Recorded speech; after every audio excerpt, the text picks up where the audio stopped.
This is Mike, your host of Craft Beer Storm. How you guys doing today? It's Friday, and that means it's Craft Brew News Day. We go over the news of the week. So here's our first story. Let's jump into it. Craft Brew Alliance agrees to settle Kona labeling dispute. The Craft Brew Alliance, CBA, has agreed to settle a years-long class action lawsuit over alleged false and deceptive advertising of its Kona Brewing beer brand. These stories are brought to you by brewbound.com, by the way. In an SEC filing, the publicly traded Portland, Oregon-based craft beer company today said it expects to incur costs of about $4.7 million to settle the dispute, which surfaced in early 2017. The amount is inclusive of all legal and administrative fees, but does not represent the total amount CBA will pay to the class, according to Marcus Reed, the company's general counsel. According to Reed, the nationwide settlement will be open to consumers who purchase Kona-branded beer products dating as far back as 2013.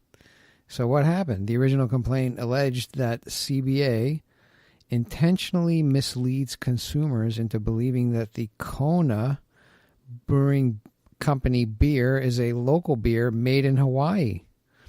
And although CBA maintains a production facility in Hawaii and produces thousands of barrels on the island, it produces a majority of the Kona beer sold in the continental U.S. at facilities in Portland, Oregon, Portsmouth, New Hampshire, right here where we're broadcasting from, and at an Anheuser-Busch brewery in Fort Collins, Colorado. So they say it's Kona beer, and they produce it everywhere else. So I don't know.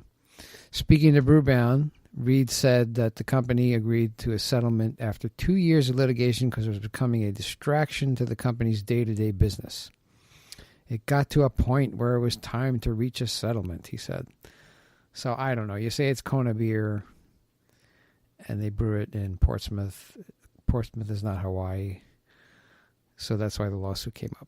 And but I mean, if you produce mass quantities, maybe the brewery in Kona, Hawaii, is not big enough to supply the demand. I don't know, but apparently they're settling. So it looks like the settlement means, I guess, the other party won, that they had something there. But there you go. So if you bought Kona, you're a party. You remember the lawsuit, so I guess something will be sent. I don't know. I guess you have to go on the website or something to say, yeah, I bought that. And I guess you have to have evidence that you bought it. So anyway, onward. Canada's Moosehead Breweries enters the cannabis sector in a joint venture with Sproutly. Surprise, surprise. Canada's oldest and largest independent brewery is getting into the cannabis business. Moosehead Breweries Limited and Sproutly Canada, which aims to become the leading supplier of water-soluble cannabis solutions, yesterday announced their intent to form an exclusive joint venture that will develop, produce, and market cannabis-infused beverages. In the release, Moosehead CEO Andrew Oland said that Sproutly's proprietary Infuse 2.0 process for delivering cannabis effects within 5 minutes drove the brewery's interest in entering the cannabis market. Recreational use of cannabis was legalized in Canada last October. However, the sale of edibles and infused beverages are not currently permitted. Legalization of these products is expected to occur on October 17th. So they're gearing up to do this and get massive quantities of cannabis-infused beverages out there. Moosehead joins a growing list of beer manufacturers that have already invested in the cannabis space with billions with a B. Large beer companies such as Anheuser-Busch InBev partner with Tilray. Constellation Brands partner with Canopy Growth, and Molson Coors partner with Hexo. Have each struck partnerships with other Canadian cannabis companies. Hamilton, Ontario-based Collective Arts Brewing has also established a sister company called the Collective Project Limited to develop and sell cannabis-infused beverages. I've been in touch with these guys, and actually we're going to get them on the podcast. So this is one of the questions I want to ask them about doing it. They're based in Canada, so they can do this, right? Canada, the whole country's it's legal. Cannabis is not federally legal in the U.S. However, 10 states, Alaska, California, Colorado, Maine, Massachusetts, Michigan, Nevada, Oregon, Vermont, Washington, and Washington, D.C., too, have established laws permitting the sale and use of recreational cannabis within their borders. Several other states are currently working to decriminalize and legalize cannabis, including New Hampshire, I hope. Give us a break here, guys. I know CBD is... I see CBD spas all over the place here in New Hampshire. However, I can't infuse it in my beer. And I see a brewery down the street from me doing cocktails with CBD and beer. They're not doing it during the process, but they can infuse it after the fact. So that doesn't make sense to me, guys. All right. So I'm looking into this. We got to go up to Concord and see what's happening. But anyway, there goes another collaboration for cannabis. These stories keep popping up, so I have to give them to you. Third story, meeting of the malts. Pennsylvania craft beer production tops in the nation. There you go. Pennsylvania makes the most beer. For the third consecutive year, Pennsylvania produced more craft beer than any other state in the nation. The Brew Association chief economist Bart Watson shared during the Brewers of Pennsylvania annual meeting of the malts gathering in Hershey, Pennsylvania. And I just interviewed Bart. We just put it on last Monday. So check it out.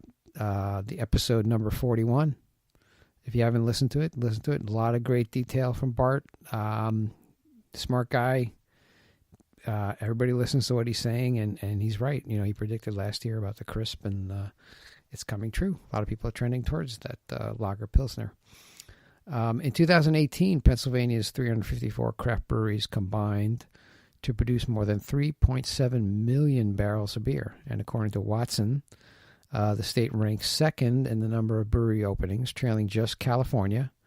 Most of that growth, Watson said, is coming from the small breweries that sell directly to consumers. As more breweries have opened, the median size of all beer companies has shrunk to 400 barrels, Watson said. He added that half of the breweries in the country produce 400 barrels or fewer. However, Watson said craft brewers have the opportunity to buck those trends and grow over the next decade as the millennials age into beer rather than aging out of beer like previous generations. So times are changing, and Pennsylvania's making a lot of beer.